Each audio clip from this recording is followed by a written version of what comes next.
So, Oh, here we go. Nope. A So, premium account is required. Hey, we're live. Shane, we're live. Yeah. Sorry. Hey, it's fine. Scott, we've got a 12-team Superflex PPR 1.75, the tight end start 10. You going Anthony Richardson or Rashee Rice? Go ahead, man. Man, what a fall for Anthony Richardson. Seeing a bunch of stuff out on X today. Listen, the cohort that he's now in, I put it out there as succinctly as I could. The goalposts have been moved. He's not an asset anymore. He is a guy that's been benched. If you look at all the quarterbacks that have been drafted as high as him, you don't survive a benching and become a second and third contract franchise, get an extension, build the team around guy. Is he going to get another shot? Yes. Is he probably going to start again in a month? Yes. Does he have a skill set that's going to allow another coach or another coach down the road to say, hey, we need to see what this guy can be? Yes. But he's ruined. He's stained for Dynasty forever. The track that he was on, the track is interrupted. There's construction that needs to be done, and I don't know what that necessarily looks like. He's probably not even worth a first at this point. So it's definitely Rashee Rice, just because look at the quarterback scoring. Shane can attest to it. Dude, I can replace what I was getting from Anthony Richardson with fucking Mason Rudolph over the last couple weeks.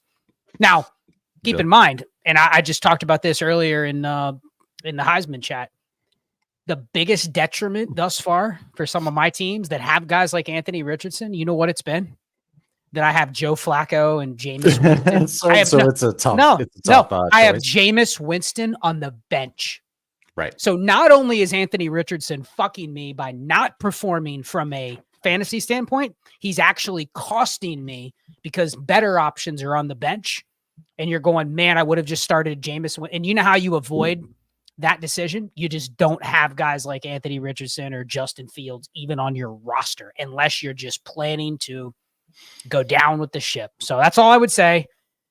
I would definitely take Rashee Rice, but if you're going to bet on somebody like Richardson, you just say when he's in there, I start him, period. And I don't want any other quarterbacks on my roster. But to like buy low, speculate and then think, okay, I'm going to buy him low and then I'm going to trade him for double in 3 weeks when he's back in good graces. NFL wise, this just says this benching just doesn't, it's never going to get back to that. If I'm wrong, here it is on, it's on YouTube forever. So Shane, 12-team Superflex PPR 1.75 for the tight end start 10. The question was Anthony Richardson or Rashee Rice. Is that close for you? Yes, I still think it's actually close. I know Rashee Rice, his knee injury wasn't as bad as feared. He didn't have the Brandon Ayuk injury because apparently Brandon Ayuk had the injury that we were concerned that Rashee Rice had, where everything was torn in sight and it went through a cheese grater. But it's still coming back from a significant injury. All this to say, I'm just going to take Rashee Rice. I don't even know if I need to preamble at this point. I would buy Anthony Richardson. There are situations where if people are like, hey, I'll give you, you take Anthony Richardson off my hands for a second in the right situation, I'll definitely do that. Scott's point, I'm not going to be able to flip him this year, but maybe he is a guy that I get spot starts out of this year. Maybe he gives me a couple spot starts next year. If he doesn't, I lost out on a second. And go look at what you generally draft at your 207 and tell me how you're feeling about that. So the upside's probably not that high. It's not as high as you hoped it would be. It's definitely not as high as what it was, right? Like you were hoping this dude was a QB1 top 5 type of first round startup pick. Now, if he can give you some Joe Flacco type starts, Jameis Winston start last week, a little better than Mason Rudolph, you'll be dancing in the streets. Well, now he's a pocket passer that they don't let run because they don't trust to stay healthy, but then he can't pass either. And now he's benched. So it just feels like what they should have done with Richardson is just let him play. Yeah. Let him go out and play his game. If he throws for 50% completion percentage, runs 15 times a game, takes 4 massive shots, gets concussed twice a year, and can't survive the NFL, then that's his fate. But to say we're not going to let him do any of that to protect him from getting hurt and then only make him pass and then bench him because he can't pass or takes plays off. And the theory that I've seen is that part of this was almost punishment because so many former players have come out and said fact you would leave the game because you admitted you were tired, like that, you can't even have that. So maybe this is more of a punishment versus a a true benching. But let me change this up for Shane real quick. Because Richardson for Rashee Rice, like Rashee Rice is I don't care about this year asset. And now Richardson is going to be the I don't care about this year asset for teams that are going to target him on, if you have a Baker Mayfield and you're contending, like you may go, can I get Richardson in a second? Something like that on a team where you don't care, right? What's the I'm contending price, Shane, that you'd be willing to sell or buy Richardson on if you were on either side of that? Like, would you give up a 25 first for him late? No. And Jameis Winston for Anthony Richardson. I'm not even giving the first. Okay, so we're stopping at the first. If it involves a 25 first, you're out. Right, because for a 25 first, I could just go buy a quarterback that's been productive. Is anyone in this chat selling Anthony Richardson for less than a first? So I haven't seen it. Someone tried to buy him off of me for a second 2026. Okay. I rejected and said, no, thank you. But no, I haven't seen any moves where he's gone for first as yet. It has to be a specific situation, but cross positionally again, what if you're looking like you're going towards rebuild or you're rebuilding and nobody's buying them off of you for some reason? Would you sell if you were a contender, would you give away your Anthony Richardson for like David Montgomery? Probably not that, but I was thinking of something that has a little more insulation to it. Would you give Anthony Richardson for Devontae Smith? I'd take Devontae Smith. You're getting a top 24 receiver that probably is what he is for the next couple of years. Never going to win your league, but he's going to give you a steady, set of points that you need in your lineup. Like that's probably his price, because the Smitty manager probably might have a couple other Smitty types, and they're like, oh, if that's what it takes to buy on the upside of a quarterback, then fine. But some of the deals that I've seen people saying that's what it would take for them to sell Richardson for, it's like Alvin Kamara and a third. And there were legit people going, I'll take Alvin Kamara. I'll take Joe Mixon. It's like, dude, that's where we're going. Like, I don't care if I'm using those guys, but welcome to Dynasty. Like, if you're in first place, Shane, are you giving up Derrick Henry in a second for Anthony Richardson? No. From a Dynasty perspective, though, I know. Doesn't It's that crazy. highlight how different Dynasty is today versus 2 years ago? Shane wouldn't even have had a Derrick Henry because he's way past his prime. And now it's like, I'd rather have him over Anthony Richardson. What a world. It was always anybody over 26, right, Shane? That was the man. They've been outplaying that. I mean, I look at every top running back. But look, Joe Mixon's smashing, Derrick Henry smashing. There's a couple other old Aaron people. Jones here and there. Aaron Jones, hurt. As long as he gets on the field, exactly. Excluding last week, generally smashing. Old is the new young. Yeah. James Conner, Alvin Kamara, David Montgomery. I mean, you can list almost every top 15 running back is not other than 3 or 4 guys. They're on their second contract. We put them out to pasture years ago. Yeah. All right. So let's go to 3 hammers from J3. Thank you very much. So this is a 12-team Superflex PPR 2.0 for the tight end, start 10, 6 point per passing touchdown. Shane, we're going to start with you on this one. Herbert, T-Law, Tua at quarterback. You've got Spears, Dobbins, Benson, Wright, Braylon Allen at running back. Olave, Pickens, BTJ, Adunze, Dell at wide receiver. Okay. McBride, Hawkinson, and Fant. You have the rest of the team. Rest of the team is made up of rookies or half-year players. Made 3 moves. Okay, he's just laying out some moves here. Made 3 trades. Mahomes and 2/4 for Herbert and 2 seconds. Wait, it's a great deal. Yeah, no, it is. And then Daniel Jones for Tua and Mason. That looks pretty easy. Jordan, I'm not reading this right. It's all jumbled up here. I think so. It was Mason. No, it was Mahomes and 2/4 for Herbert, 2 seconds. Daniel. No, that doesn't make any sense. So it was. He needs the what's that? The semicolon. It's Mahomes and 2/4 for Herbert in 2 seconds. That's a win. Daniel Jones for Tua and Mason and Polk. So let's do this. Trade activity is low. Was able to make 3 trades here.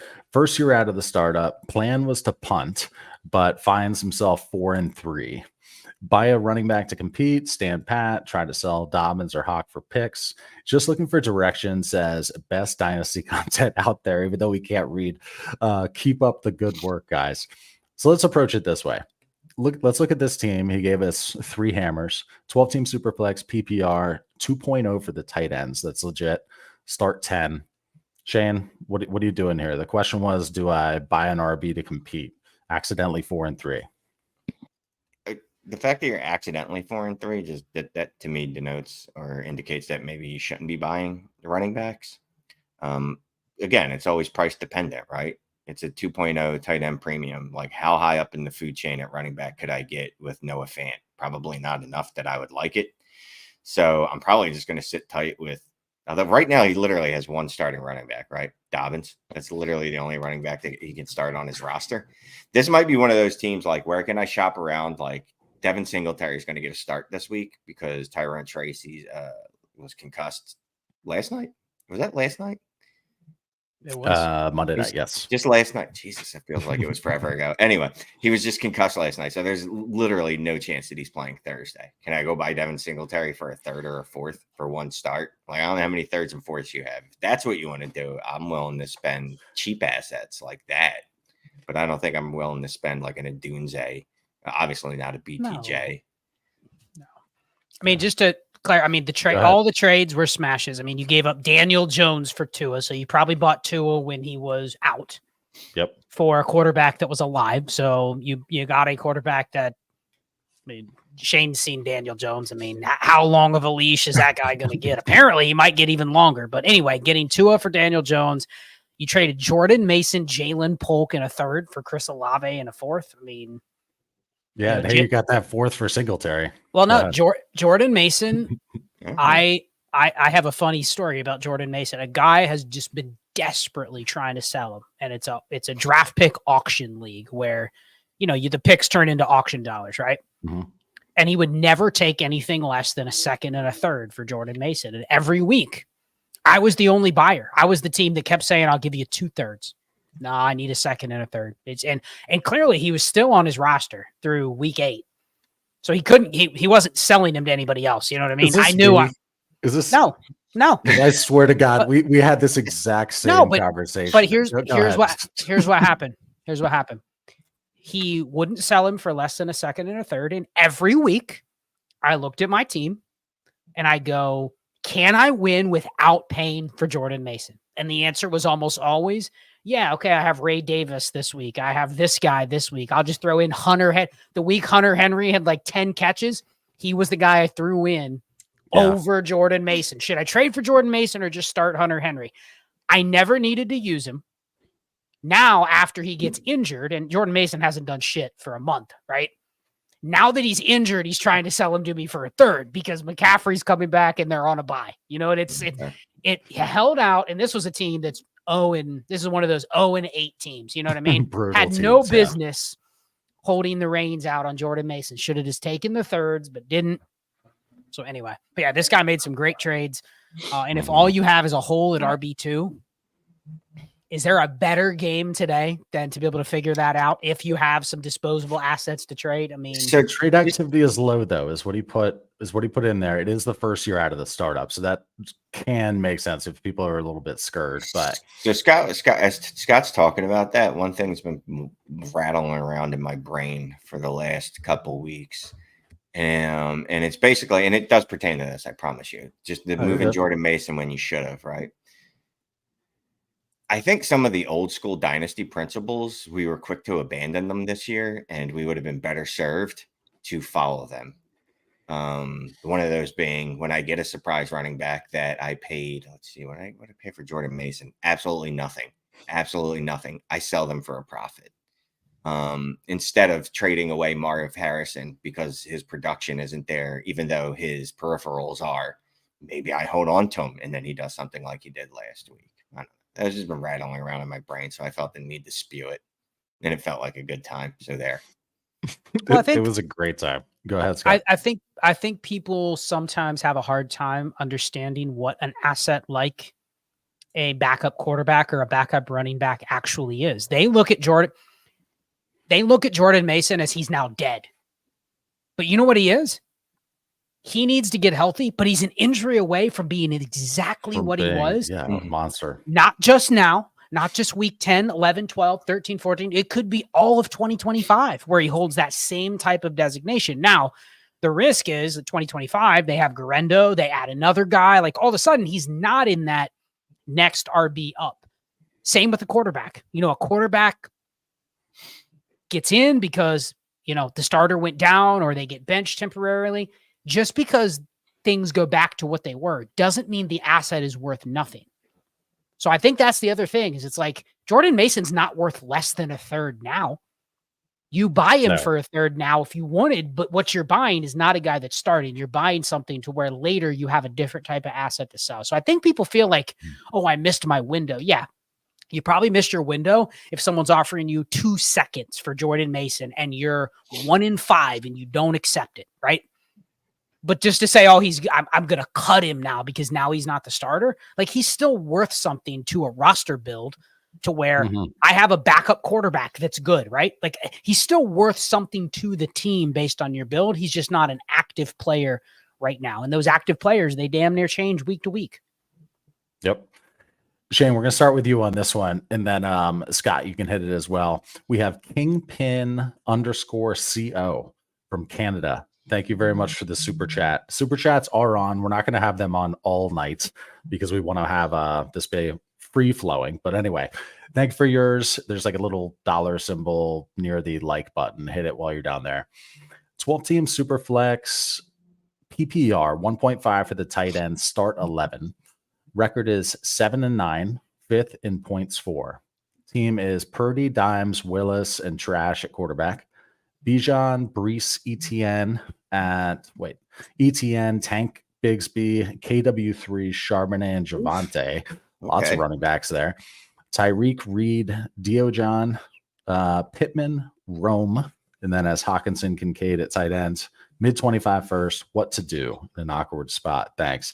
Look at all these assets in the start 11. Go ahead, Shane. What are you doing here? He's 5th in points, so he's probably right exactly where he should be, right? Like 7-9,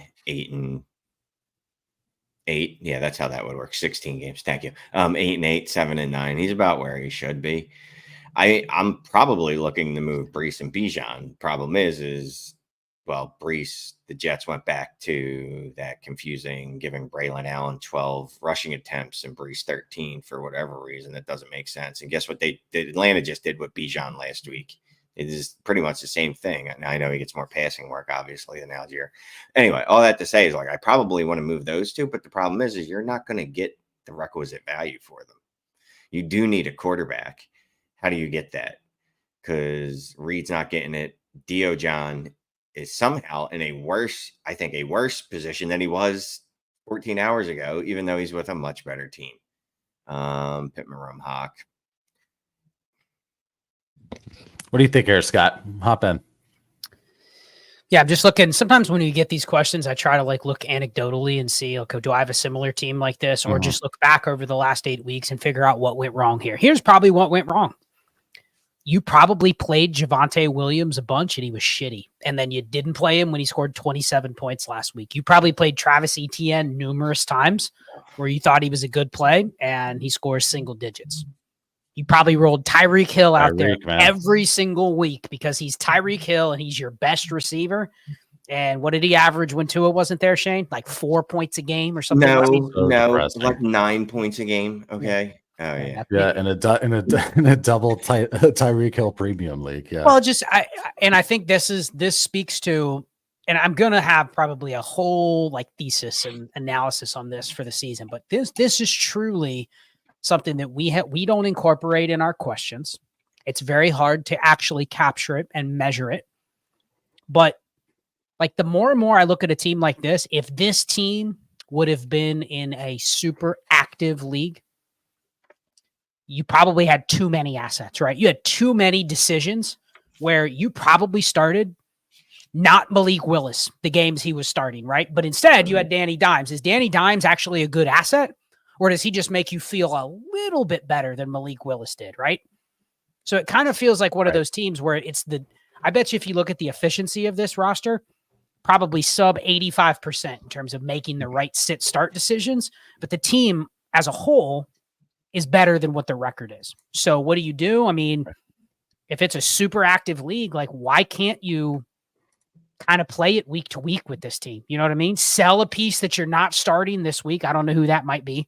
Maybe it's Javonte, maybe it's, I don't know, but play it week to week. And guess what? If you win a couple games in a row, all of a sudden, if it's an active league, go buy another starter. You should have some extra assets given what you have on your roster. That'd be my advice. I will say this in general, and this is what I'm doing in most of my leagues. He said he has a late first, so I assume he doesn't even have his own first.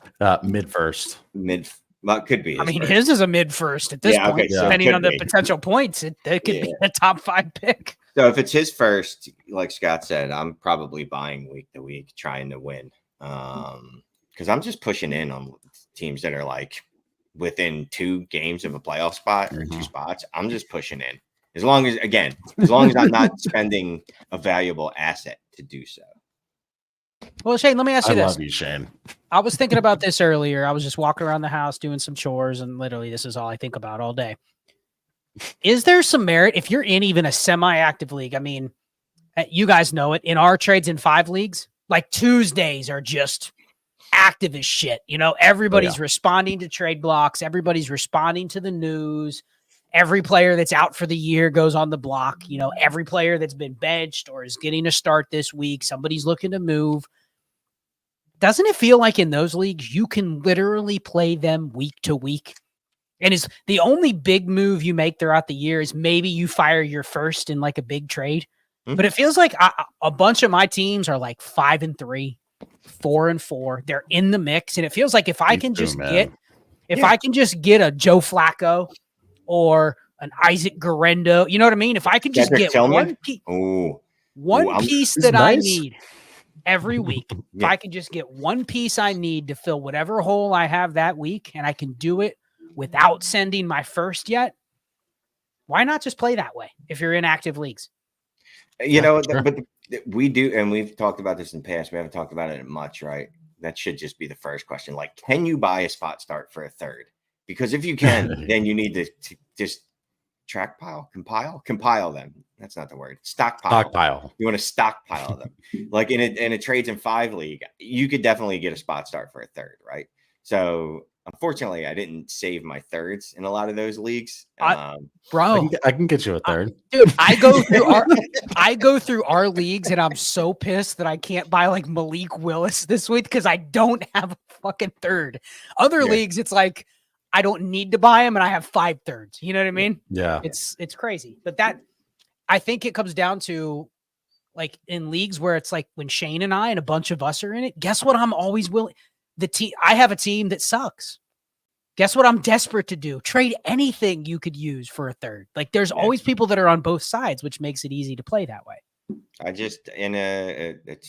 Somehow in this league, I spent all these firsts trying to fill all these holes in the offseason, really build a nice little team. Had Rashee Rice to start the year. He blew a knee, traded him for Ayuk. Ayuk was like, oh, yeah, I got that.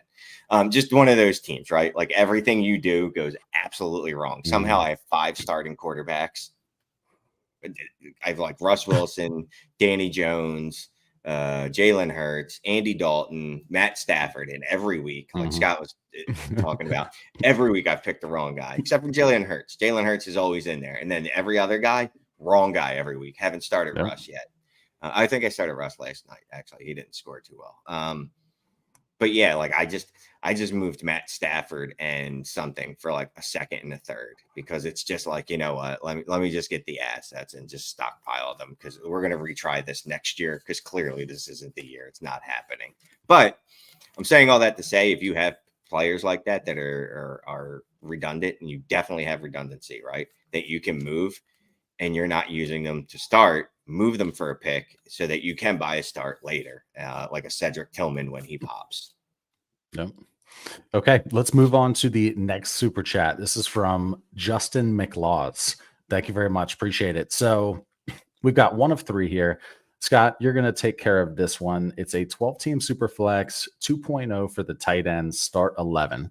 Nice format here. Oh, let me add into, if you're new to the channel, we're saying start 8, start 9, start 10. What I'm talking about is how many you start in your lineup each week, not including kicker and defense. So start 8, start 9, those are shallow, where any depth you see, you want to consolidate.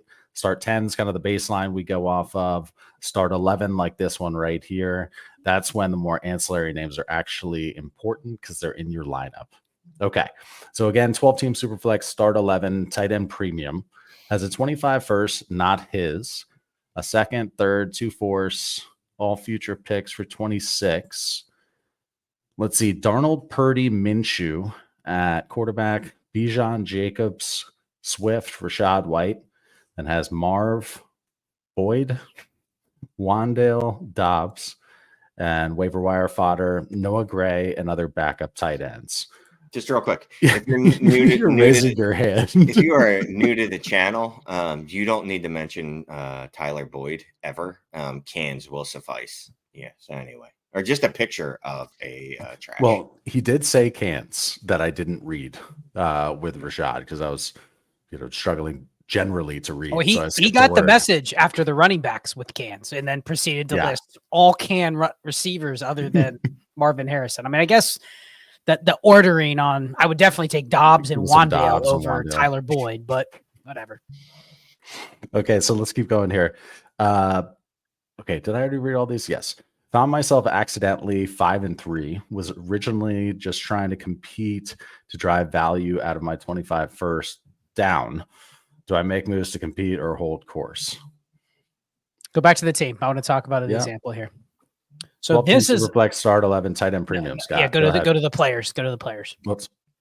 So this is a team that has benefited by having to start Wan'Dale Robinson and Romeo Dobbs from the get-go. You're like, wow, I got like 2 top 24 receivers out of that, and I never planned on having that coming into the season, but I benefited by, what is this, a start 11? Was it a start 11, right? Yeah. When you go to set your roster, you're going up DeAndre Swift every week because I don't have anybody else. Rashad White every week. I don't have anybody else. Wandale, Dobbs. So this is an example of a team that this team has no business being a playoff contender. But because it has nothing else to play, you're thinking it can just continue. You know what I mean? So I don't know. Shane, what would you do on this team? Because clearly it's benefiting by having all the guys you started with forced to play them, and they've largely stayed healthy, which is not true for a lot of teams that could have been the exact same type of roster, and it's gone all wrong. What do you do? How many targets did Rashad White have? I know Bucky Irving had 7. Rashad was probably right around there, right? Probably, I'm thinking. Yeah. Check. Jacob, Swift, Rashad. Bijan. That's a hell of a running back room, dude. Yep. Marv and then Wandale and Dobbs. That is amazing that you are competing. It's because of those running backs. And the receivers are so bad that if this was a team that had good receivers, guess what you have done? You would have fallen into the trap of never starting Swift or Rashad White a lot of weeks. But this team's like, oh, I have to start 11. Oh, yeah, those guys are alive. I'll put them in the lineup. Oh, man, DeAndre Swift, 28 points again. Wow. Well, it's start 11. Like, I want to add to this, but I don't. Is one wide receiver, because that's where I'm looking to buy, right? Or a tight end. I didn't notice if it was a premium or not. We'll assume that it is. I'll just say that it is. No, it is. It's a 2.0 tight end exactly. premium. Yeah. I'm on point. I knew that. Is one first going to get you the type of player that can push you to a title in this? And the problem is your first is now late. Yeah, I know. What do you even get for it? Well, I'll give you Tank Dell for your first. Are you doing it? No. Because then if the team falls apart, this team is the 104. It's a weird team. Yeah, like it could fall apart quickly, right? So sometimes it's just like, look, I'm just gonna ride this and see what happens. Mm-hmm. And again, going back, do you have worse picks you can sell?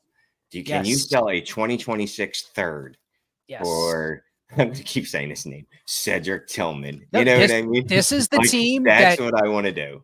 This is the team that adheres to the rule of I will try to win, but I trade everything but my premier picks and assets.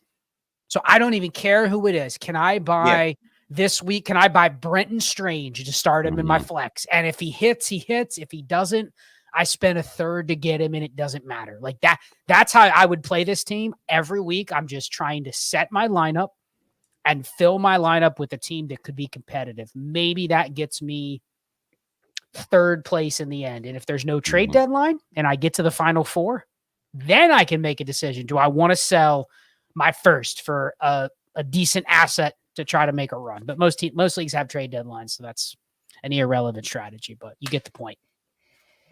I see a bunch of excuse me, a couple starred comments here. JMO Truthers, where you at? And then here's Mark saying JMO Truthers out raising bail. Talk about it. I'm going to say this, right? So famously, I've told you never buy wide receivers that were shitholes as rookies, right? And the beginning of this year, JMO looked decent. Quentin Johnston looked decent. And I said, you know what? Maybe there's a sea change. Maybe there's a sea change. You know what? What's not different? Wide receivers that were shitholes as rookies are still shitholes after that. JMO fooled me. Piece of shit. JMO, I don't even know what the gun charge is. Like I think there was like Twitter lawyers trying to discern if Michigan's an open carry law. So apparently he did not break any rules. Okay. You're legally, and any Michigan people in here can correct me, but he had the permit for the weapon. Mm-hmm. He didn't have it licensed. So like he really didn't. He might be subject to like a fine, but it's not worth getting arrested over. Right. It's more of like stupidity.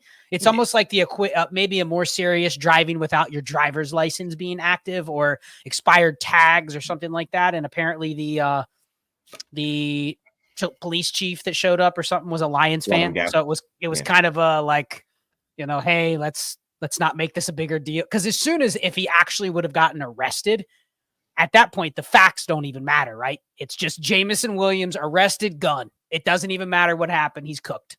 So I think they kind of maybe did him a solid by like. So here's my larger problem, right? This gentleman has a history of making very, very poor decisions. He gambled on NFL games. I don't care what you want to say. He did it in the locker room. Mm-hmm. Then this year he says, you know what? It's probably a good idea to do drugs. I know they test for him, but I'm just going to do them anyway. And then whatever it is with the gun, like it's not as bad as, whatever. It's not like wasn't his quote, the reason he has a gun is because he's in Detroit. Like, come on, dude. That's what he said. And he's trashing the city of Detroit. And Detroit, if you hear folks from Detroit tell you like Lizzo, Detroit's on the upswing, all right? Dude, I was just in Detroit 3 weeks ago, and it was I've never been there. Beautiful. Yeah. You would have, and it was all through the downtown, it was nice. Yeah. So here's if he has a gun registered, it wasn't like he had an unregistered gun or he had like an Aaron Hernandez gun in his car. You know what I mean? It's obviously just a stupid thing. Or Plaxico Burress, where you accidentally shot yourself with it. Right. Steve Lackey, I don't understand anything that he's saying here, so I'm just going to put it up. He's saying everything involved in the JMO situation is legal. It can't be if he got arrested. He didn't get arrested, though. What did he get? He was supposed to be arrested, and then they ended up not doing it. If he wasn't a football player, he would have been arrested. If he wasn't a Detroit Lion. So if he was a CFL back to the question involved with. What was the question? We were just talking. You were going on a rant on JMO about how tigers don't change their stripes, or in this case, a lion. When they're bad as a rookie, you don't get fooled back in, no matter what. I'm not getting fooled again, ever again. Never gonna happen. Never again. Fool me. Shane's gonna be buying JMO tomorrow. We know it. George Bush. We all know it. Absolutely. Let's go to look at this. Dynasty Hot Sauce is in the crowd, or at least was. What's going on? So we've got a super chat from Log. Thank you very much. So let's see. Shane, you're going to take this one. 12-team Superflex, start 11, PPR. It's 2.0 for the tight ends. Penix, Ramondre, Bucky, Brooks, B-Rob, Chase Brown. Then has JJ, JSN, Pearsall, Sanat. Should have the 101 for sure. Let's see. Should have the 101. Also has 525 first. Let's assume his 101 is one of those 5. Want to move some running backs. Is this team? Should he move JJ as well? Got offered Herbert and a first, but declined. Should I move him or JSN? If not, who should I target? Thanks, fellas. So just looking for some tips. Shane, this was a 12-team Superflex start 11. It is a 2.0 for the tight ends. So a solid format there. What are you doing with this team? Should I want to 5 first? Bucky Brooks. Oh, I thought like that was the dude from Move the Sticks. Anyway, that's Bucky Brooks is comma Dude, Brooks. I read it as Bucky Brooks and then Bob the Clown. For sure. Just and I assume that's Brian Robinson, right? Just B-Rob, yeah. Yeah. In a start 11, this team should not be competing. So I'm selling off extraneous pieces like JSN, Purcell if he does anything, Sinnott if he ever does anything, which he might likely not. I probably would have already sold Bucky. Brooks, I don't know if he's ever going to play this year, so he's just going to sit on your bench. I mean, isn't this a weird build to have 5 of your top 7 assets are running backs and then all draft picks, no quarterbacks? Look at it's a horrible position to be. Well, whatever. You really have to grind and sell these running backs. I mean, isn't this the team that should be looking to trade for Rashid Shaheed and Chris Godwin and Stephon Diggs and Brandon Ayuk and right? Yeah. Like, absolutely. is there a deal where you can give up Ricky Pearsall and Ramondre Stevenson and get, Brandon Ayuk or something like that? You know what I mean? Like, get a couple of those injured receivers and it'll help your team at the same time. You're getting rid of points, shifting your value into probably something that's better for your build. Yeah. So wanted to move some running backs, like we were just saying, obviously.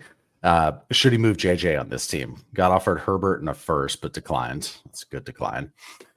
JJ, you moving him or, more of the ancillary pieces were being mentioned? Shane's shaking his head. What do you think, Scott? If I didn't have 5 firsts, I would consider it. But we have these running back deals as the cops are, maybe they're coming to visit Shane. I don't know. They know where we are. The team has a couple assets. Now, if I can't get any deals done, then maybe. But I feel like this team with 5 firsts and JJ, and if you're able to get just a couple of those deals with some of these running backs, you go into next year with, okay, are you going to have a team ready to compete day one? No, but I mean, dude, look, if we went back and looked at some of the streams that we did last October, just find a random stream from last year, pull up some of the player questions, and we'll probably go through teams and we'll go, oh, that's a good asset. That's a good asset. And all those assets are dead now. And then other ones that we've dismissed are ones where like, oh yeah, I feel good about that one going forward. So I think if you just have all draft picks and 2 studs, that's a team. I'll figure it out. I have all season to figure it out. And then when the season gets here, I can start figuring out again. Sounds good. Let's go to we're going to go to a super. I was on mute. Do you want to talk, Shane? Go ahead, man. No, I was just going to say there's no rush to move JJ. That's all. Yeah. It's anticlimactic when you got to go back to me. Anyway, go. Well, you were talking on mute. You never know. You always have good stuff to say, Shane. Jerry, how do you say this, Shane? Schutzel. Jerry Schetzel. Thank you for the super chat. Appreciate it. So this is a 12-team Superflex PPR start 9. So Jerry is first in points for, 5th in points against. Lamar Stafford at quarterback. Lamar Stafford, JJ McCarthy, Rattler at quarterback. Kyron Bijan, Mason Mostert, Wright at running back. Jamar Chase, Debo, Cup, T, Devontae Smith, Pearsall, and then has Kraft, Andrews at tight end. Inbox offer, Ricky for a mid 25 seconds and Corum. Other trades? Are some of the vowel keys on the keyboard broken with this question? We're missing my eyes are broken after some reading I's and thank you, Jerry. Some E's. We're missing an E in Debo, an A in Jamar. I wasn't even A's positive in about Jamar. Bijan. We're missing an I in Bijan. So I don't know if this was actually offered to you or you're thinking of sending that offer, but I would absolutely smash getting a 25-second and Blake Corum for Ricky Purcell. Love that. Not even a doubt. Other trades, I mean, kind of sticking to the topic, like what players on this roster shouldn't you start on a start 9? Or you would feel queasish starting in a start 9. You're first in points for, fifth in points against. Go ahead. Who's JMC? Is that JJ J-Mac McCarthy? Yeah, Okay. J-Mac. He's the original J-Mac. I've just never seen it JMC. It wasn't. That's sure. actually incorrect. That was That's why I miss it. I was starting to move on after Stafford, and then after JJ McCarthy was Rattler. So this would have been the perfect team to trade away Mason. This is the perfect team to trade. You can still trade away Mostert. Right? He hasn't broke out enough for you to move to get anything of real consequential value. Like, I would say move one of the wide receivers, except that your wide receiver room has shown the depravity of the wide receiver position this year with Debo, Cup, T, and Devonta Smith, with every one of them missing at least one game, and T Higgins probably going to end up missing this week too, and then Cup missing 4. So guess what? Debo, Cup, and T it's 50-50 if they play every week. Every single week. Yeah, so I can't even tell you in good conscience to sell any of those wide receivers, because if you do, the one next to him is going to get injured. Could you move Andrews or Kraft for something and just start Andrews, the other one? Yeah, Andrews, you could obviously before today, Dio John getting there. I don't know if people think he's going to eat into Mark Andrews, but Mark Andrews has scored a touchdown in something like 47 straight games. You do have Lamar. I like the idea of just starting Lamar and Andrews, and just when those spikes happen, you get them both, and just move Kraft.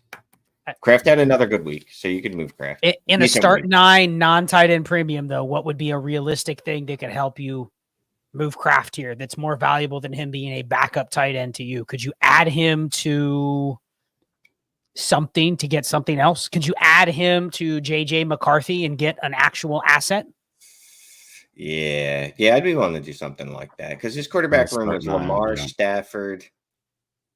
I hate now. This is the new me. I don't like having just 2 starting quarterbacks on my roster anymore after some of the decimation I've been through this year. That's the only reason I don't know that I would want to move J-Mac, just thinking long term. But JJ is not doing anything for you, so no, I know, but I'm also just thinking long term, right? Matt Stafford is 35 years old. If I believe it's correct. We saw what he looked like without Cup. There's no guarantee that this isn't the last hurrah. So I think I would like to hold on to J-Mac for future references. I wonder what this week's matchup looks like too. I mean, these other trades, that second question doesn't necessarily need to happen. So if you could move JJ McCarthy, Mark Andrews, and 2 seconds for Nico Collins, would you do it? Yes. Puka? Yes. JJ McCarthy and a first for Puka. Yeah. Then now if we're getting that type of player back, I'll figure out quarterback later. Yes. I mean, I like that better than your other one where you're trading Andrews and JJ McCarthy in 2 seconds, because I don't want to break up the Lamar Andrews in a. You could put Kraft in there. I think the point is, if you're attaching one of your tight ends with a pick, maybe it has to be a first, because I can't imagine this league they're going to value Tucker Kraft or Mark Andrews anything more than, I'm starting Cade Otton or Hunter Henry. Why do I need to give anything for Tucker Kraft? You know what I mean? So Kraft, JJ McCarthy, and a first. Would you do that? If that's your one shot, Shane, I'll give you Puka Nacua for Kraft, JJ, and a first. One opportunity. You got it. And now you are riding with Stafford, Kyron, Cup, and Puka. Yeah. If the Rams fall apart, the team is dead.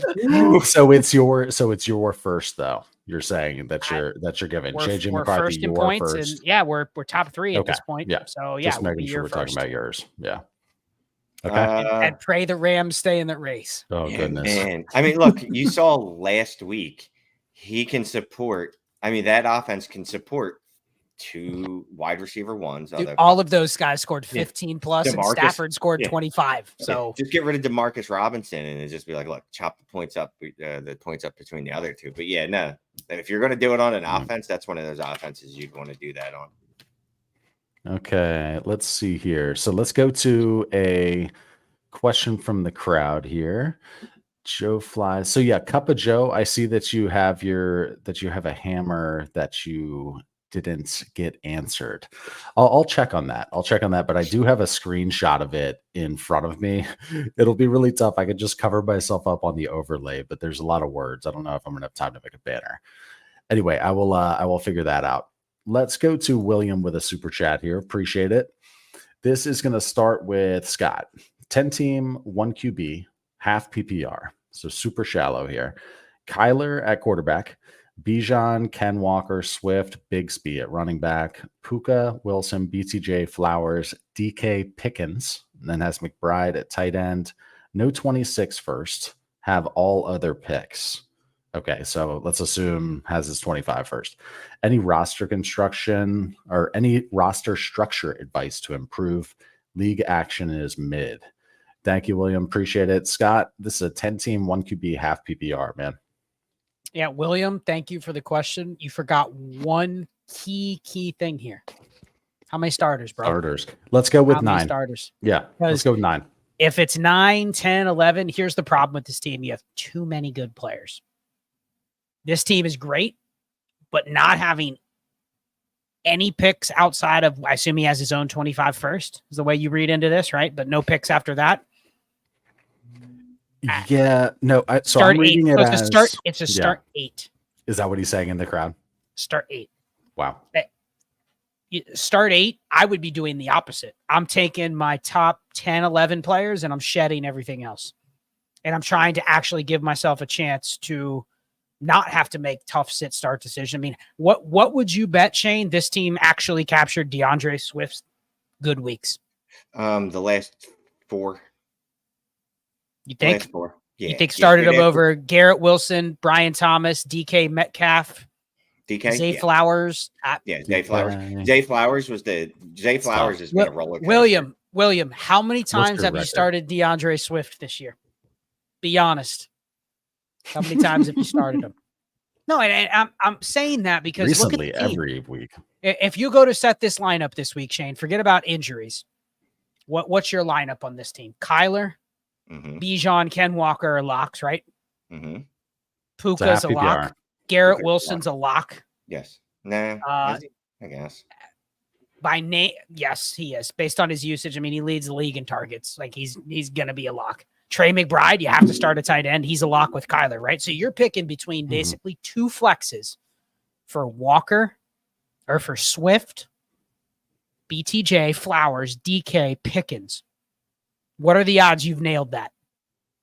Tank Bigsby's had a couple games of 20+ points. What are the odds you've nailed that? Like you see, that's the problem. That's the problem too, is now you're mentioning the fact that Bigsby's on there as well, because he's also in the mix for these flex spots. So he just got Ken Walker, so maybe he was starting Swift or Bigsby. Okay, I mean, I think the point is, 10-team, 1 QB, start 8.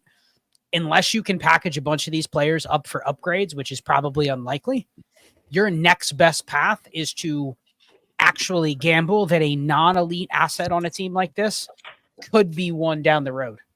Like a guy like Zay Flowers with today's Deontay trade, any first, you could just have him. He doesn't even count as depth. If anything, he just gets in my way. You know what I mean? He's my 12th best asset on this team. If I ever need him, I'd much rather just have his value in the form of a first. Probably the same thing with Pickens at this point. Pick between Pickens and DK. You don't need both. Like that's how I would play it. And like it's too shallow to have this much of a roster and not have any future picks other than his own 25 first, which is late. And start sit decisions in a shallow format's the worst. So, okay, let's go to a super from Matt Glore, and I'm going to turn them off soon here. Thank you very much, Matt. Shane, 12-team start 7. Okay, so we're going to go 12-team.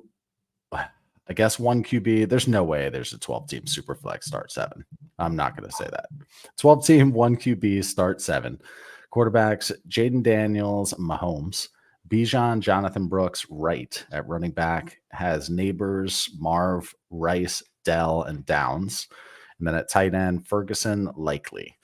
Projected 102.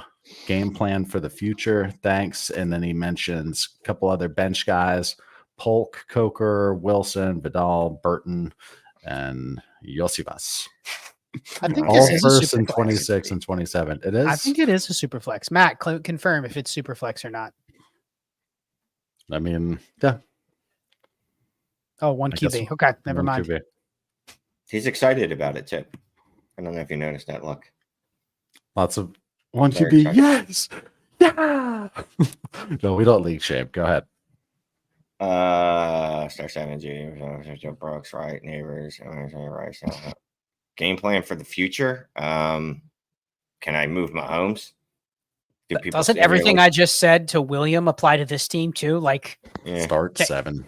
can we pick up some extra capital? What can we get extra capital for, Shane? Can we get Rice, Dell, Mahomes? There's no tight end premium, so probably not Fergie. you sell John Mahomes Brooks. for any first? Oh my God, yes. Oh, yes. Absolutely. Matt, Dude, what's the I could quarterback just about market do like in that. your league? Like, is it because here's the thing. In a start 7, it looks gross, but not having a quarterback, like the backups are actually worth more here, like the high-end backups, you know what I mean? It's so shallow. You almost want to have a backup team that's almost as good as your starters, which contradicts obviously the I have too much and I can't sell for excess, you know? Like I don't know. What else? What else can you even sell here? There's a Rice, Dell, and Downs. That's really it. But Downs, I actually like on a start 7 because that's a dude that might accidentally put up 40 points, especially with Flacco back there now. Don't you think between Downs and Dell, you have to find a way to like either get them both in the lineup or they're probably excess, you know? Mhm. Like they should both probably smash the rest of the season, given the Diggs injury and given Flacco in there. Like one of those guys has to, if not both. So, Sounds good. All right. Keep on moving here. Thank you for that, Super Matt. And we're going to, what's up? Mahomes' market is trash. Just got him for Shakir. Yeah. Are you serious? So at that point, you might as well Khalil just. Shakir? That's what I was going to say is that at that point, having him as your holy shit, Jaden Daniels can't play, so I have to play Mahomes. Like at that price, getting the backup is actually more valuable than ever selling him, you know? I would be sad if I have to start him in a 1 QB, but that's just me. Oh, here, we got to go back to this from Go Jin. This is right when we started and it was still starred. He said, "Play the violin for me, Captain. I'm holding Anthony Richardson." I just thought that was funny there. So there's how about a 27 first, Shane? For him. For Anthony Richardson. So you've got 125 first. You've already got 226 first, and you have a 27. Are you giving a 27 for A Rich? Absolutely not. You're not. I'm not paying league dues to trade for freaking Anthony Richardson. Absolutely not. Absolutely not. That's way too much of a commitment. I'm committing to three more years of this. I don't know. Look, I don't know where I'll be if I'll even be standing in 3 years, bro. And here's the rule in my leagues: if you pay a 27 first and you haven't traded your 26 or your 25, you still have to pay 3 years. Oh, you went out 3 years, right? You don't have to pay 26 and 25 right now, but you're committed to it. You know what I mean? Like you don't get out of those dues if you've already paid you're paying for your 27, not I'm paying for 1 year. You know what I mean? Yeah, so Dax, there's a question from him up on the screen. How do you convince the guy in 7th that just threw in the towel to sell you a producing running back at a reasonable price? So there's a saying, right? And I promise I will not take the next step of the saying, right? About voters voting against their own self-interests. That's what a person with a running back on a tanking roster is doing that refuses to move them. They are working against their own self-interest, and there's almost nothing you can say to them that will make them come to the light. They just, for whatever reason, I have tried it repeatedly since Ayuk and Godwin went down. Every league that I own those gentlemen in, that I'm competing, I went to every team in that league that's, out of it, clearly 0-7, 1-7, 2-5, whatever, trying to get running backs from them. And a surprising number of people are just like, no, I'm good, because they think that running back is going to be a future asset. If you're trying to trade, like get Tyrone Tracy from them, they're absolutely not going to do it. Yes. Who do you prefer, Shane? Yeah. Before last week, did you prefer Tyrone Tracy or Dearness Johnson? Tyrone Tracy, but yeah.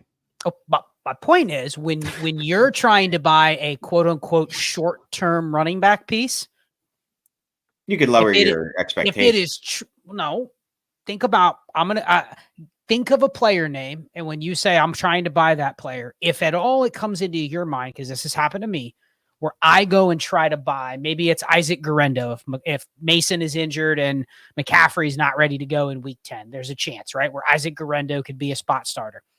What I want to pay is the 1 week price. What the person with him on his roster says is, yeah, he's a 1 week starter, but he's also young. He hasn't failed. Mm-mm. There's people that maybe down. I'm not saying it's correct, but I'm saying you're still trying to buy like a rookie running back getting a spot start versus Dearness Johnson or Ty Johnson getting a spot start where everyone knows what they are. That's the only thing is it's they're not all created the same. Sometimes you have to look at that person and say, okay, yeah, maybe Tyrone Tracy's replaceable, but they're not looking at them for the future as that they're a complete zero. You have to motivate them to make the sell or make the sale. Well, so I generally do try to throw in like another like a rookie or something in there. But sometimes you just don't have it, right? Like one of the leagues that we're in together, Scott, it's week 9 now. I don't have a lot of trading items. So I'm offering like a third or fourth in Jalen Naylor. Like, you know what I mean? Like, it's something, man. It's something. Like, I need Addison to go out again so Naylor can have a good week so he can be a trade piece for me. But yeah, your point's taken. I mean, yeah, you do have to sometimes lower your expectations too. Like, it would be nice. Like, your dream is you trade for Tyrone Tracy. And yeah, sometimes instead it's, I ended up with Ernest Johnson because that's the best I could do. But to Shane's point, if it's Tyrone Tracy or Bucky Irving or one of these guys and you are 0-8 and you're fearful that you're trading away something that is going to be some incredible future asset, that's where if it's like somebody's willing to give you a second and a third for one, like, I don't care. Shane, is Bucky Irving or Tyrone Tracy probably going to be a running back that scores points next year too? Yes. Yeah. But that doesn't mean they're an asset that I can't replace, right? Like, that's where the interest part of a team that's getting a second and a third for one of those guys is much more valuable to an 0-8 team than having Bucky Irving, because Bucky Irving is just one single player that can get injured, that can get replaced, that can get threatened. Like, a lot can happen when you don't need the points. Mm-hmm. So you just have to be real about, what your goal is. And sometimes it's just, I don't want to trade with Shane. My team sucks. Shane's team needs something. I want to try to hold him up, I want to hold his head in the barrel, and I don't want to give him what he needs. I hate Shane. Yeah. I love having Shane's first. It's volatile. Good process. Yeah, exactly. It's a wild card. It's fun to have. And if he wants it back, he's going to throw 17 offers at you and just overwhelm you, as he said in the past. All right, good stuff here. I see from Chip Diamonds, this is starred Shane. I'll be at Eagles Jags on Sunday. 1:00 slate, beers on me at Xfinity. Sounds like a date with Chip Diamonds. Do you know him or her? No, I appreciate it, but I get my kids on the weekends during the school year. Sundays, me watching football with them. I don't go anywhere without them, and I'm not taking them to a bar because they will be poor company. And they both have drinks. That's why they'd be poor company. The last place I'd ever want to be on a Sunday? Xfinity Live? Anywhere close to a place where there's an NFL game, including at the NFL game. I mean, like that. No, Xfinity Live is a good time. I've been there, but yeah, honestly, it's during the weekends, during the school year, weekends are devoted to my kids. Yep. What a good father! What a great man. He just rolled his eyes for anybody just listening. Okay, so let's go to a super chat from Justin McNemmy. Yeah. Thank you very much. I turned them off in the back end because we're going to end here in a bit and stick around for an announcement. So 12-team super flex. Thank you, Justin. PPR, no tight end premium, start 9. Record of 5-3. Allen, A-Rich, Stafford at quarterback, Saquon, Connor, Hunt at running back, Dell, Pittman, Keon, Diggs, and Evans at wide receiver, Kincaid at tight end. 2 late 25 firsts. The question is, keep trying to compete, hit by injuries. Scott, what do you think here, man? Well, we haven't talked about him yet, but Shane, let's talk Stephon Diggs real quick. He's out for the season, torn ACL. He's a 31-year-old receiver. Will be, I believe, 31 and a half. I believe he turns 31 in November. So effectively, he's 31 for purposes of this trade. Like, let's do the adjustment. This team clearly needs to get some reinforcements, right? We've lost Mike Evans. We've lost Stephon Diggs. You know, we're barely able to set a good lineup right now, even in a start 9. What do you sell? What would you sell? What do you do with Diggs in a start 9? Start 9, start 10, where it's like the threshold for starters is higher, but you need him to be the credit in the trade. What do you do? I mean, you're probably not trading him because you're not going to get much credit for him. I mean, how much would you tack on to? Would you tack on a first to Diggs to just get another starter? Who's a starter? Would you give up Diggs and a first for like a Jalen Waddle type? No. Like a guy where like you could start, but they're not a guaranteed wide receiver difference maker. Yeah. A wide receiver too that's going to get more often. I was going to say Tank Dell, but you already have Tank Dell. Like, would you tack on a first for Diggs and a first for Devontae Smith? Like that.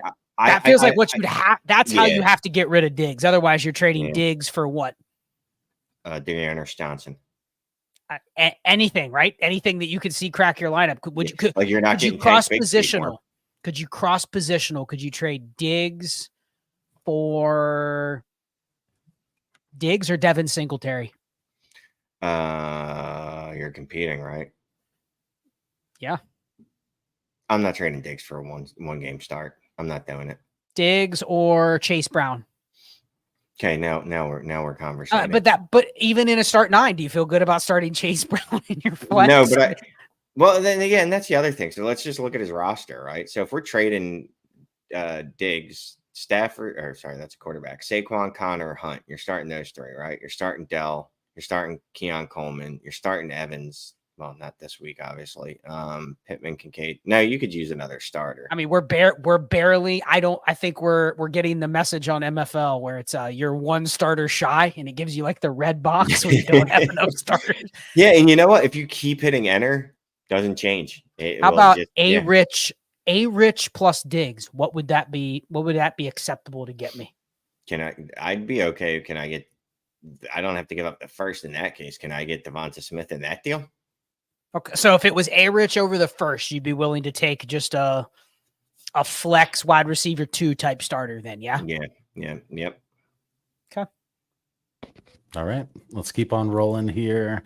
So we answered that, Hammer. We have just a couple starred from here's old Paul Rudd, Noah Smith. Thank you very much for the question. Good seeing you. Trade Josh Allen, Najee, and a 24-second for Jaden Daniels and Jaden Reed. This is an 8-team start 12 superflex half PPR. What do you think here, Scott or Shane rather? I would do this deal.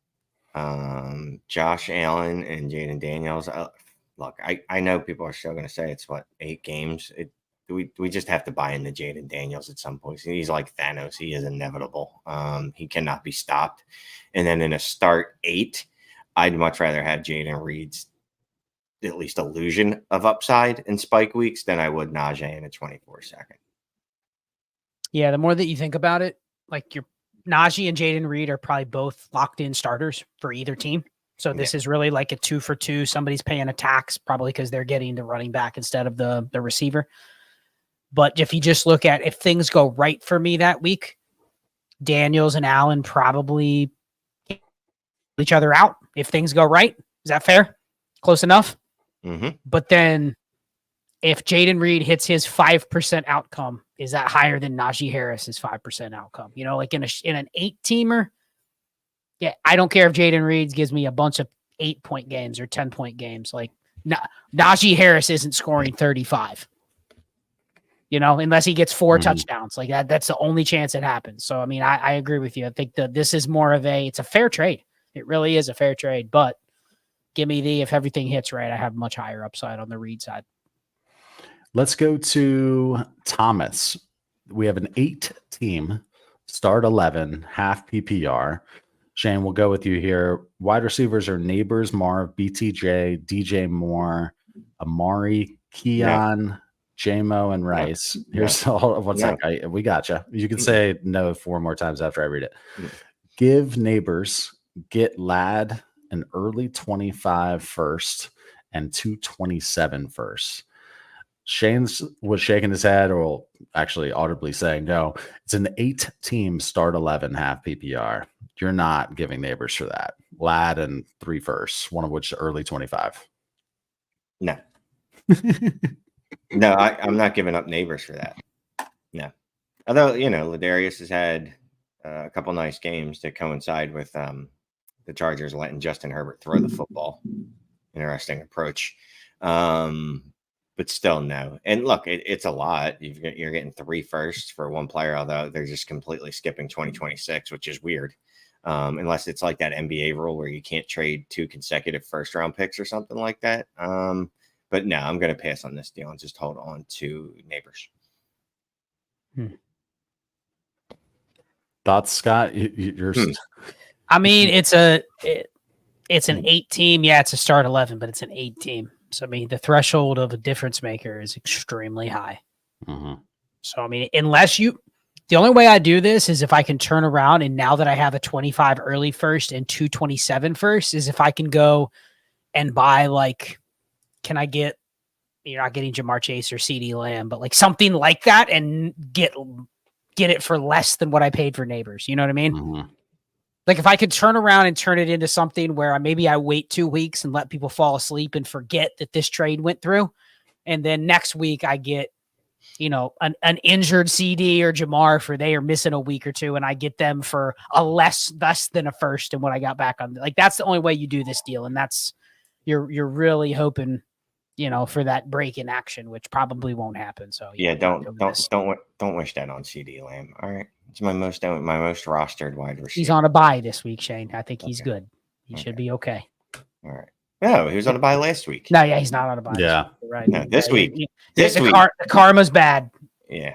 Something's going to happen. No, he doesn't deserve that. He's a good guy.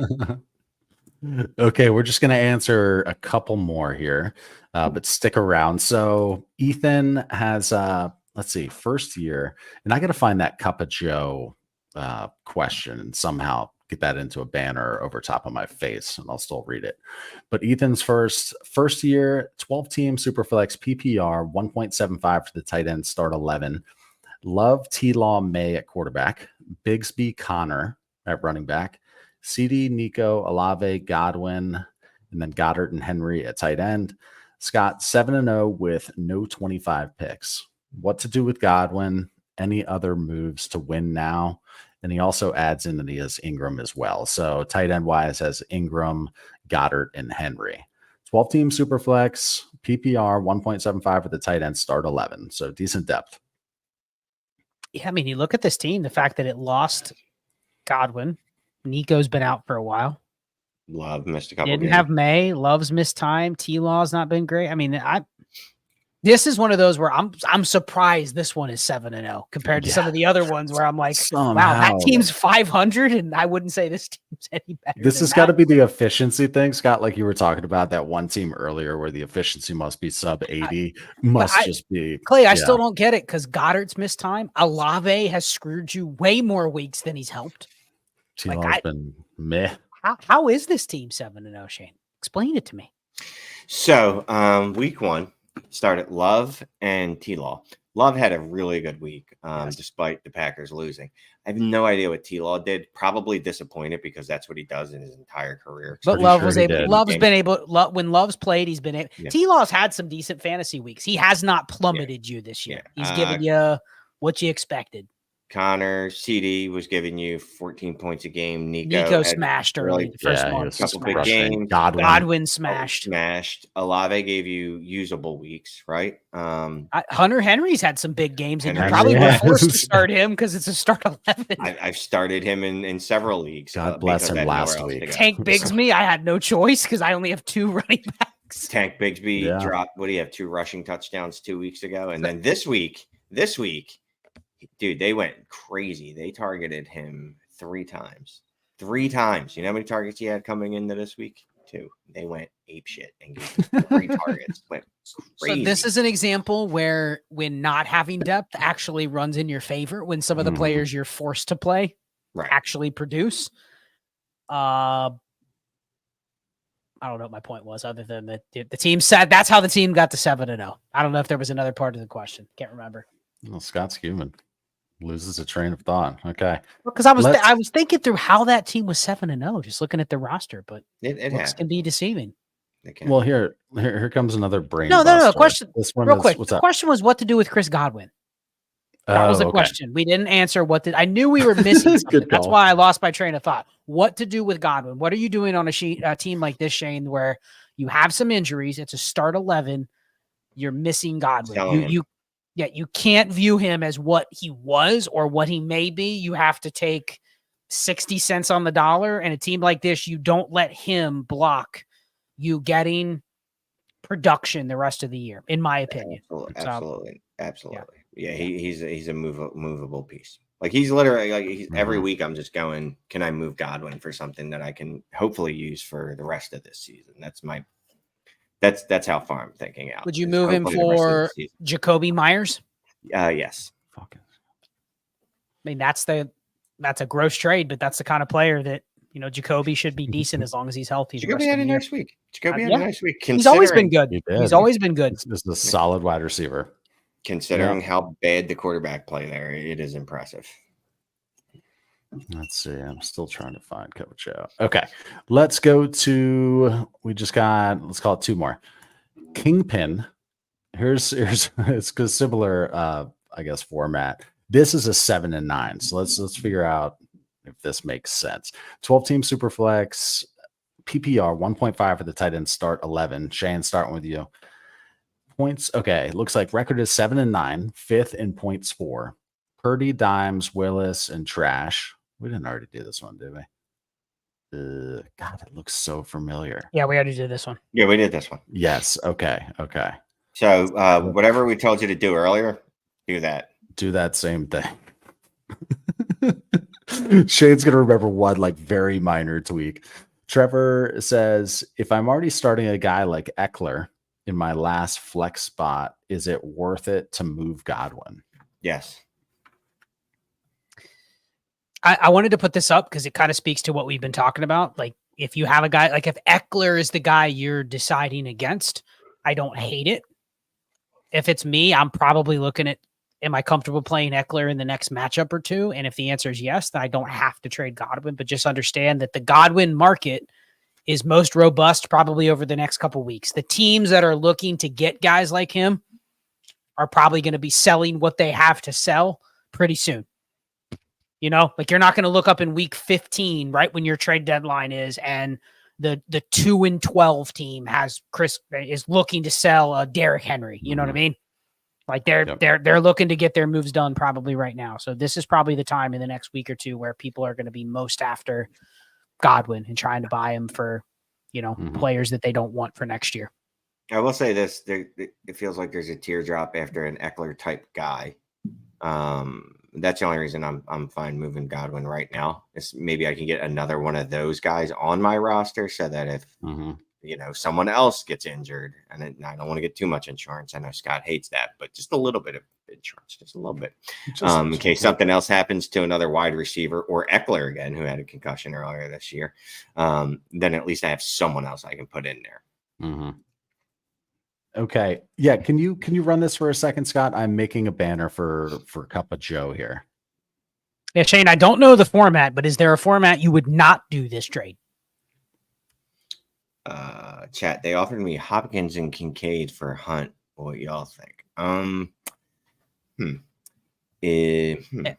it's a trick question. If you are in a super shallow where good running backs are hard to get, you know what? Tight ends don't matter, and receivers grow on trees. Would you take in the 10 teams start 8 where running backs are impossible to get, and you're not starting Kincaid or Hopkins?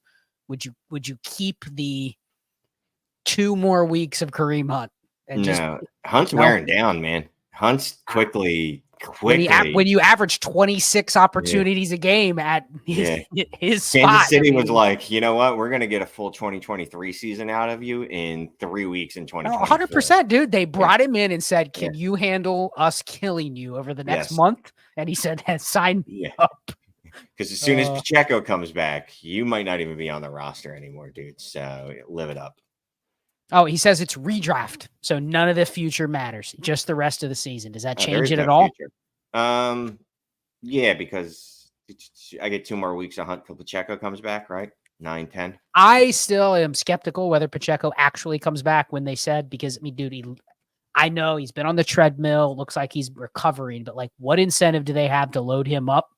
Absolutely earlier rather than later? If they can get 2 extra weeks out of Hunt, won't they do that?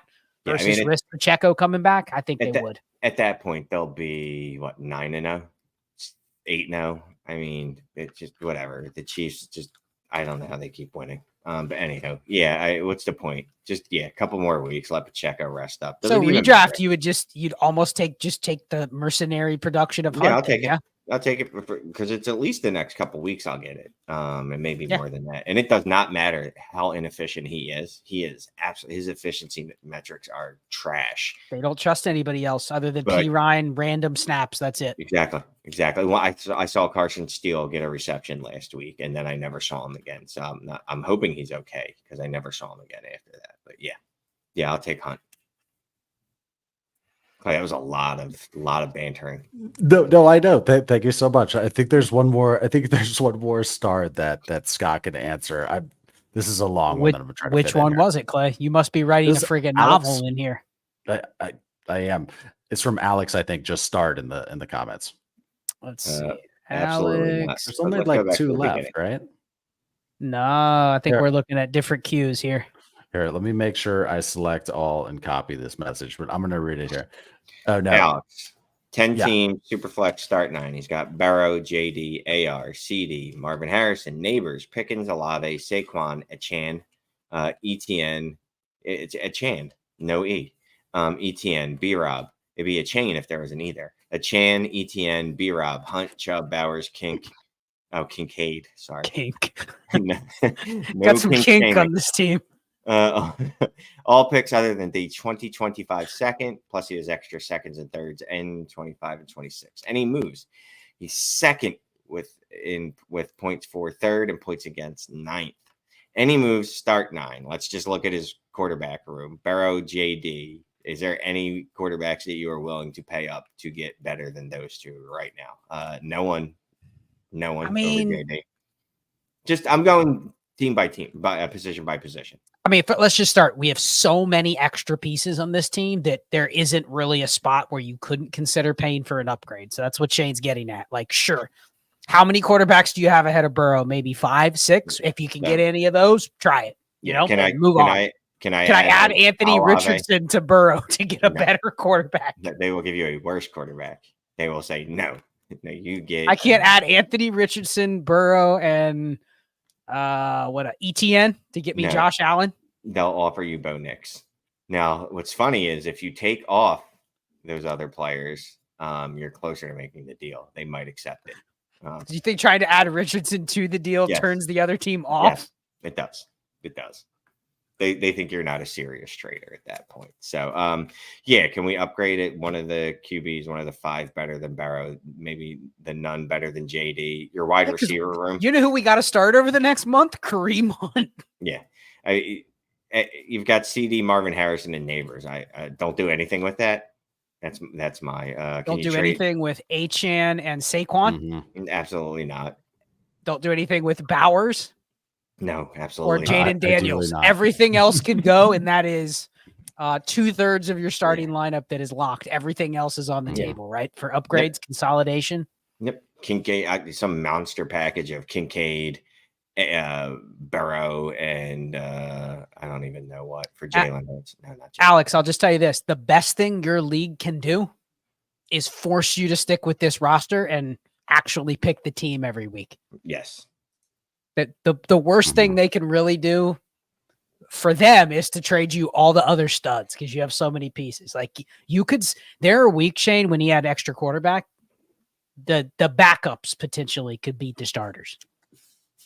So Connor, Shane, did I not try to tell you Richardson was an absolute stinker. stinker? I'll tell you what. So I remember. Did Connor tell you that, Shane? You stinker. Yeah, in the YouTube comments, we were going back and forth. Okay. I remember it because I was on the treadmill, and I remember typing in like, I can't imagine he's so bad. And I think this is what I said. I was like, I can't imagine that he'd be so bad that they would bench him, a guy that they drafted in the top 10 last year.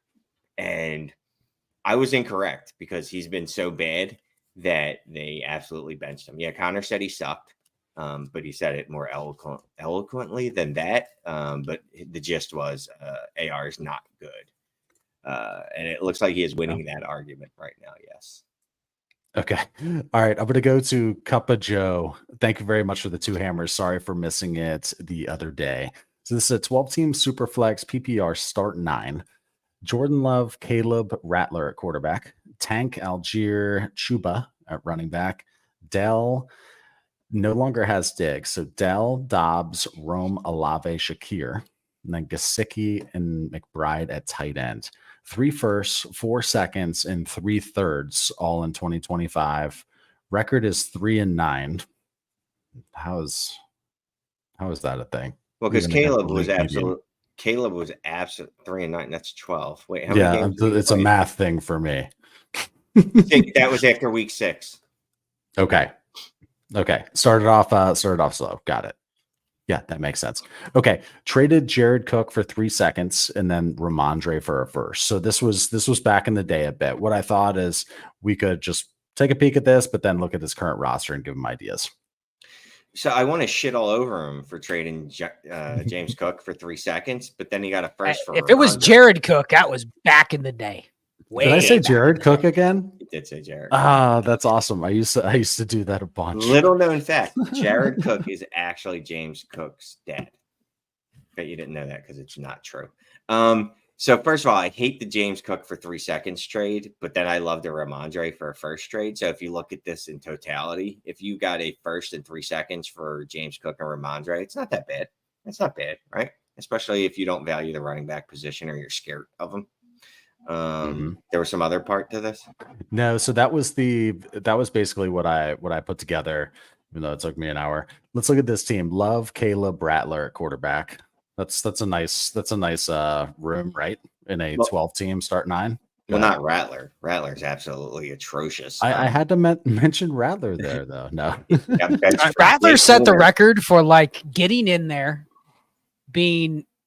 I mean, he's had the full gamut of getting the job and losing the job in the matter of less than 3 weeks. Oh, and people are begging for Derek Carr to come back. And the podcasts after his first start, the NFL podcasts that I listened to were all like, "Oh, I really like what I saw out of Rattler," and I'm like, "Did I fucking miss something? Because this guy looked like ass." But maybe I'm not a scout, so what the fuck do I know? And then the next week, Rattler went out there and shit all over himself and other people. It was kind of rude. So Rattler's gross. Anyway, yeah, it was gross. It was gross.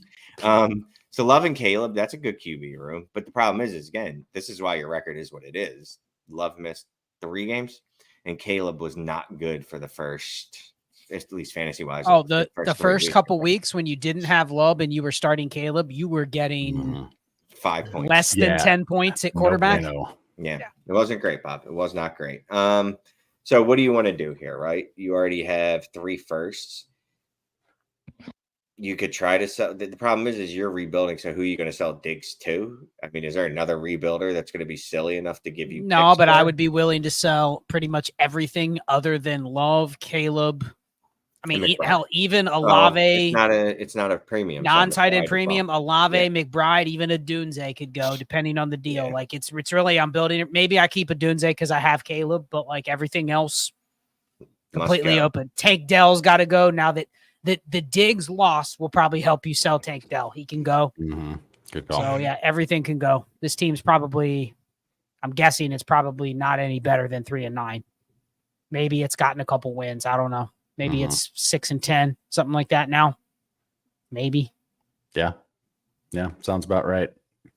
So let's say we have 786 eyeballs watching right now. Hadn't even addressed them. How rude. And yeah, announcement from the channel. So what did I take? When was it that I took off, Scott? Was it May or June? It or whatever? was Memorial Day till after 4th of July ish, something like that. So I took that break to like focus on business stuff, and I was all burnt out. Well, I didn't really, and I didn't address like personal freaking health stuff. Lots of stuff went down with the family, dad passing, all of this. Anyway, a lot of meat on this bone with the channel that I just have a crap process in place, or at least a lot of things. Have awesome merch. We have a website. A lot of stuff's not being worked on. So I need to come up with a plan, take care of my health. And so there's going to be a pause on the channel per se for a few weeks while I get my shit together.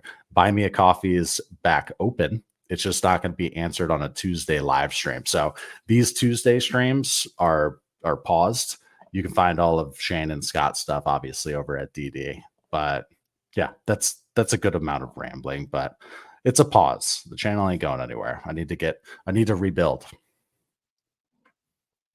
Yeah. Any thoughts, guys? Okay. No, I mean, listen, we're all here, being a little just vulnerable about that stuff, Clay, I think is people need to hear it. When they say, okay, why aren't you guys streaming next week? Like, that's the truth, like this is, we all have families, we all have day jobs, like we all have other things that we're doing. And that people have probably noticed, like there's been, fluctuations in the cadence that we do with these shows. You know what I mean? Like there's just been a lot of stuff that we need to tighten up, and yeah, it's not going anywhere. It'll be back in some form or fashion or capacity, probably sooner rather than later. But, Clay needs to take care of some stuff, and then we can come back stronger than ever. I'm on it. Shane, you want to say goodnight to the crowd? Good night to the crowd. Yeah, we'll be back, man. And we'll be stronger than ever. And the next time you see me on the stream, I'll be even handsomer. So appreciate everyone though. Truly. That's a lock. That's a lock. Truly appreciate everyone that watches the show. Yeah, no doubt. All right, content and community, baby. I'm gonna end this stream. We will see you soon.